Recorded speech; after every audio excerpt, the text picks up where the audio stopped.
इतनी कृपा हो, इतनी कृपा हो दया सागर, इतनी।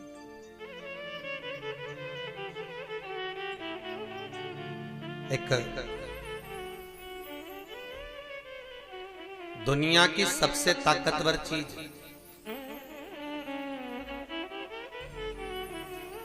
दुनिया की सबसे ताकतवर चीज है लोहा।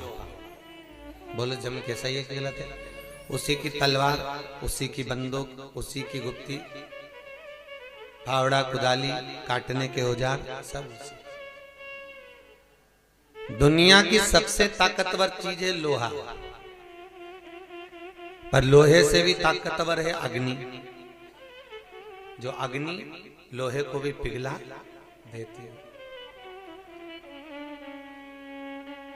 और अग्नि से भी ताकतवर है पानी, जो 2 मिनट में उसको ठंडा कर देता है। और पानी से भी ताकतवर है मनुष्य, जो गिलास में भर के गटागट पी जाता है। सही है कि गलत है? बोलो तो। सबसे ज्यादा ताकतवर लोहा, लोहे से ज्यादा ताकतवर अग्नि, क्योंकि अग्नि लोहे को गला देती है। अग्नि से ताकतवर पानी, क्योंकि पानी अग्नि को बुझा देता है, ठंडा कर देता है। और पानी से भी ताकतवर है मनुष्य, जो गिलास में भरकर, लोटे में भरकर उसको डकर डकर पी जाता है। और मनुष्य से भी ताकतवर है बीमारी, जो मनुष्य को निगल जाती है। उस बीमारी से भी ताकतवर है मेरा शंभु, जो उसको मार कर भगा देता है। उससे भी ताकतवर मेरा शंकर। उसको मृत्युंजय कहते हैं, महामृत्युंजय। मृत्यु को भी जो जीत रहा हो, मृत्यु पर भी जो विजय प्राप्त कर रहा हो, मृत्यु। मेरा एक निवेदन, बहुत सुंदर भाषण। आपको डॉक्टर बोल दे कि आपकी किडनी गड़बड़ हो गई, आपका लीवर गड़बड़ हो गया, आपको कैंसर जैसा रोग हो गया है, आप बहुत बड़े रोग से ग्रसित हो गए हो, आपके शरीर में कोई बड़ी बीमारी आ गई है। निवेदन है माताओं से, वो अपने उल्टे हाथ में रुद्राक्ष की 3 मुखी रुद्राक्ष ले लो। कितना मुखी रुद्राक्ष? या 5 मुखी रुद्राक्ष, छोटे मन का, छोटा मन का, ज्यादा बड़ा नहीं, ऐसा कोई छोटे मन का रुद्राक्ष ले लो। उस रुद्राक्ष को अपने हाथ में माला में लपेट लो। उसमें 141 मन के होना चाहिए। कितने? जम के बोलिए जरा। 141। और पुरुषों से निवेदन है, आपको अगर बीमारी है तो आप अपने सीधे हाथ में लपेटना चालू करें। महाराज, भोजन भी करेंगे तो रुद्राक्ष का हस्त कमल हमारे भीतर जावे। पानी भी पिए तो रुद्राक्ष का, जैसे तुलसी, तुलसी की माला, तुलसी का मन का हाथ में नहीं लपेटा जाता। ध्यान देना बहुत अच्छी तरह से। तुलसी का मन का, तुलसी की माला को हाथ में नहीं लपेटा जाता। तुलसी की माला गले में होना चाहिए, या फिर जिस झोली में हम भज रहे हैं, जप रहे हैं, तुलसी की माला वहां हो।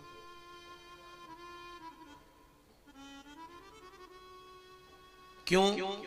तुलसी अगर गले में रहेगी, हम पहने रहेंगे, रोज हम गंगा नहाने नहीं जा सकते, सरयू, यमुना, मंदाकिनी, नर्मदा नहाने नहीं जा सकते, तो जो हम बाथरूम में भी स्नान करेंगे, वॉशरूम में भी जाएंगे, और अगर बाल्टी में से 1 लोटा डब्बा, 1 पानी लेकर हमने अपने शरीर पर डाला, तो वो तुलसी पर लगकर जब शरीर पर आएगा तो सारी नदियों के स्नान का पुण्य इस मनुष्य देह को अपने आप मिल जाएगा। इसलिए तुलसी गले में हो।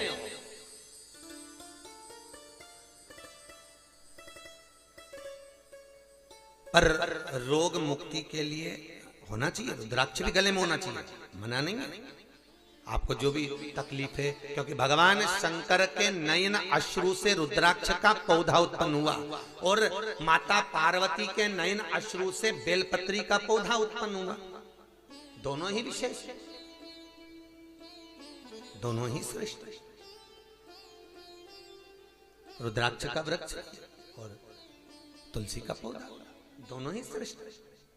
पर शास्त्र कह रहा है रुद्राक्ष पहनो, एक मुखी से 14 मुखी तक रुद्राक्ष होते हैं, शिव महापुराण में लिखा है। स्कंद पुराण में एक मुखी से 16 मुखी तक लिखे। एक एक रुद्राक्ष का अपना अपना काम है। विद्याध्ययन के लिए 3 मुखी, रोग मुक्ति के लिए 5 मुखी, बीपी के लिए 10 और 11 मुखी, शुगर के लिए भी। तो ऐसे सबका अपना अपना एक क्रम है महाराज, सब पर प्रयास करो। अब एक नया प्रसंग लोगों के मन में आ जाता है कभी कभी, महाराज जी क्या स्त्री शंकर भगवान का पूजन कर सकती है? क्यों नहीं? क्या शंकर भगवान के शिवलिंग का स्पर्श कर सकती है? क्यों नहीं? क्या शंकर भगवान पर जल चढ़ा सकती है? क्यों नहीं? क्या हमारे घर के अंदर हम शिवलिंग रख सकते हैं? क्यों नहीं?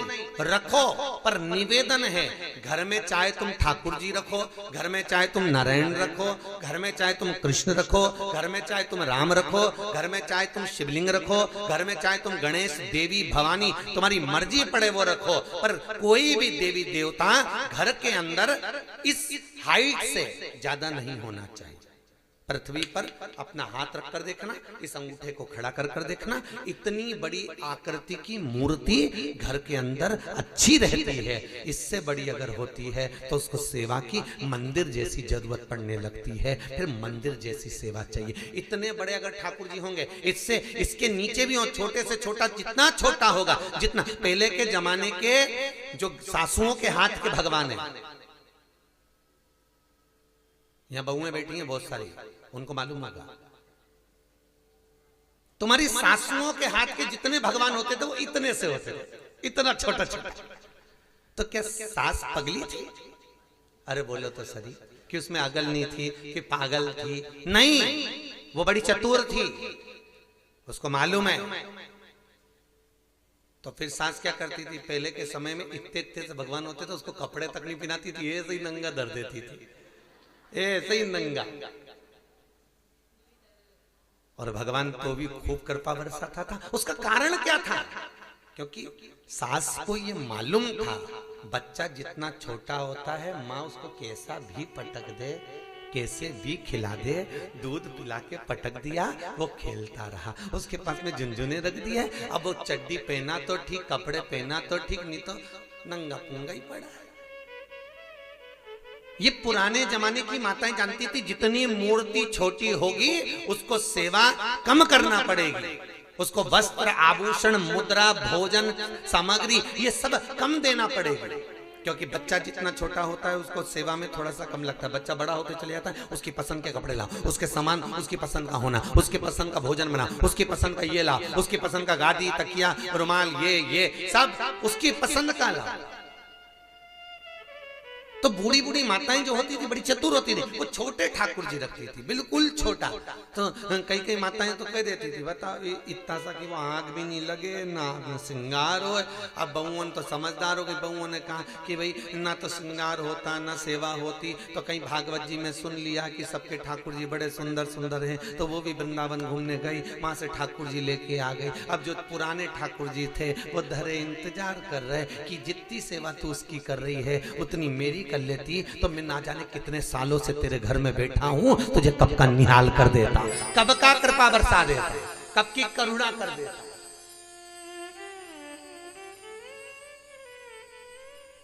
पर दिक्कत तो इतनी सी है नहीं, सास की चीजें अच्छी कहां लगे, सास की नसीहत किसी को अच्छी नहीं लगती, पर बसियत अच्छी लगती है। दिक्कत तो यही अड़े, बात तो तकलीफ तो यहां अड़ी पड़ी है।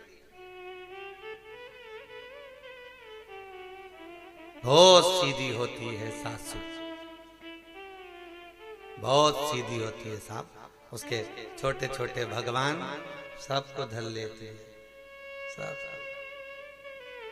सारा देवता बैठा, एक भी कपड़ा नहीं पहना, इतनी सी शक्कर लेके आती, सबका मुंडा मुंडा लगा देती।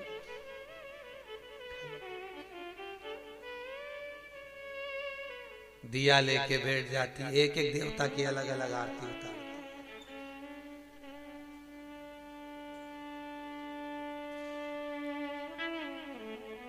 एक एक देवता, फोटो में राम जी, हनुमान जी, लक्ष्मण जी, तो उनको भी देख देख के उतारेगी, राम जी की अलग, भगवान बड़े प्रसन्न होते, बड़े प्रसन्न। और ये आज की एक ही दिए को उठा के हाथ में घंटी, तन मन धन सब कुछ तेरा। भगवान मन में सोच रहे, मुंह से बोल रही पर घंटी नहीं बजा रही, ठेंगा दिखा रही। भगवान के जरूर रही है, तन मन धन सब कुछ तेरा।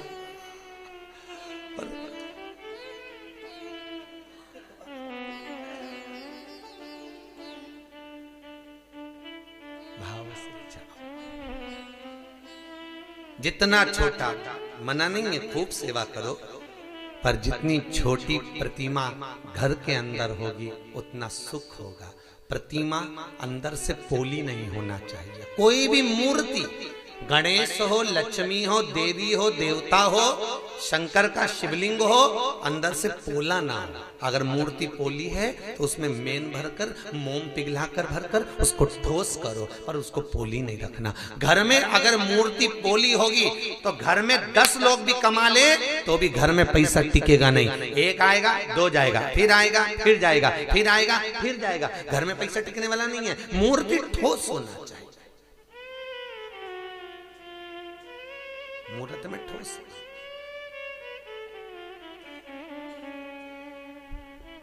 ये उसी में का हाल है, जैसे घर में रखा हुआ लोटा, पानी का जो लोटा होता है, कलश।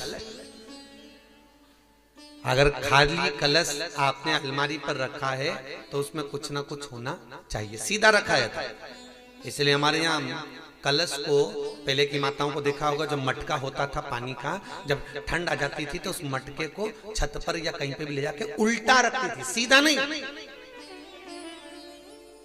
उस मटकी को, उस हंडे को, उस मटके को उल्टा रखा जाता है, सीधा नहीं। ये उसी में का हाल है। अगर घर में लोटा रखा हुआ है तो उसमें जल होना जरूरी है, चावल होना, कुछ भी हो उसके अंदर कुछ ना कुछ। अगर सीधा रखा है तो हो, और अगर उल्टा रखा है तो फिर कोई दिक्कत नहीं, कोई परेशानी नहीं। शिव आराधना में सुख का अनुभव वो होता है कि आप शरणागति के बिंदु को, भगवान को चरणारविंद में समर्पित करो, पर उसमें तुम्हारे मन का जो भाव हो, मूर्ति जितनी छोटी हो, जितना भाव आनंद में हो, समर्पित।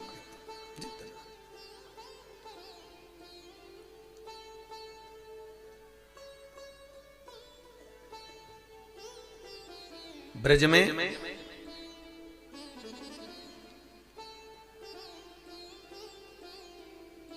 एक संत हुए जो कदमखंडी के पास में निकल के जा रहे थे। उनकी जटा उस वृक्ष से उलझ गई, वो सुलझा सुलझा के रह गए, नहीं सुलझी, वहीं बैठ गए। किसी ने कहा बाबा जी हम सुलझा दें? बाबा बोले काय को सुलझा दें, अब जिसने उलझाई वो सुलझा, जिसने उलझाया है वो सुलझा। बाबा जी लाओ हम सुलझा देते। नहीं नहीं नहीं, जिसने उलझाया वो सुलझाएगा। बट बाबा तप में लीन हो गए, साधना में लीन हो गए, कई साल निकल गए, कुछ नहीं खाते। तब भगवान को दया आई, मेरा ठाकुर दौड़कर एक बच्चे के रूप में आया, बाबा ला तेरी जटा में सुलझा दूं। बाबा बोले तुम कौन? तो क्या, जिसका तू स्मरण करता है वही निकुंज नाथ कुंज बिहारी कृष्ण, वही तो मैं हूं। नहीं नहीं नहीं नहीं, तुम जाओ यहां से, हमें तुमसे नहीं सुलझवाना। फिर वापिस आए, बाबा लाऊं मैं सुलझा दूं? नहीं नहीं नहीं, आपसे नहीं सुलझवाना, चलो जाओ।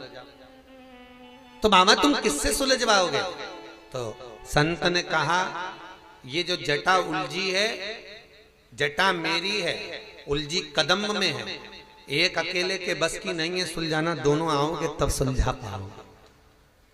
मतलब संत ये जानते थे कि मुझे अकेले कृष्ण का दर्शन नहीं करना, मुझे राधा और कृष्ण का दर्शन करना है। और एक बार यदि राधा और कृष्ण का दर्शन हो गया तो ये बड़ी उलझी रहे पर जीवन सुलझा सा हो जाएगा, जीवन सुलझ सा जाएगा। ये बड़ी उलझी, जीवन सुलझ सा। पीछे वाली माताओं आपको अगर नहीं दिखता हो तो आप इस साइड आके बैठ जाओ, इधर साइड में आ जाइए आराम से, इस साइड आ जाओ, इस साइड खाली है। जीवन सुलझा सा, और जीवन की सुलझता, जीवन का सुख का मूल, जीवन का आनंद का मूल वो परमात्मा की शरणागति है।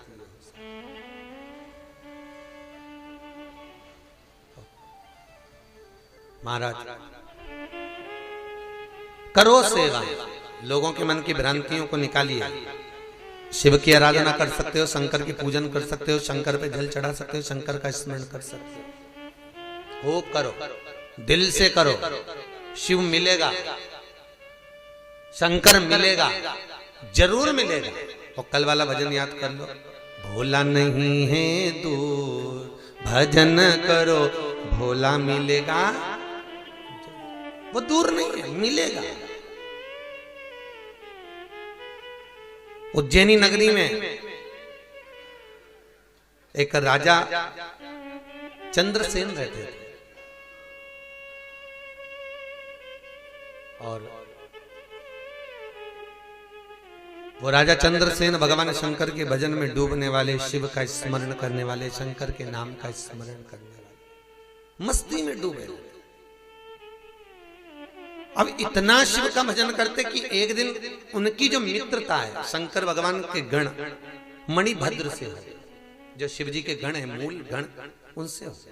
अच्छा, बहुत ध्यान देना, भगवान विष्णु का भजन किया आपने, प्राण छूटते समय भगवान विष्णु के पार्षद आएंगे आपको लेने, ठीक है। भगवान कृष्ण का भजन किया आपने, मरते समय भगवान कृष्ण के पार्षद आएंगे आपको लेने। देवी का भजन किया आपने, मरते समय 64 योगिनी आएंगी आपको लेने। आप जिसका भजन कर रहे हो वो अपने अपने गणों को, अपने अपने दूतों को भेज देते हैं मरते समय आपको लेने के लिए। पर दुनिया में केवल एक देव अधिदेव महादेव एक ऐसे होते हैं, जब अपने भगत के प्राण छूटते हैं, शंकर कभी अपने गणों को नहीं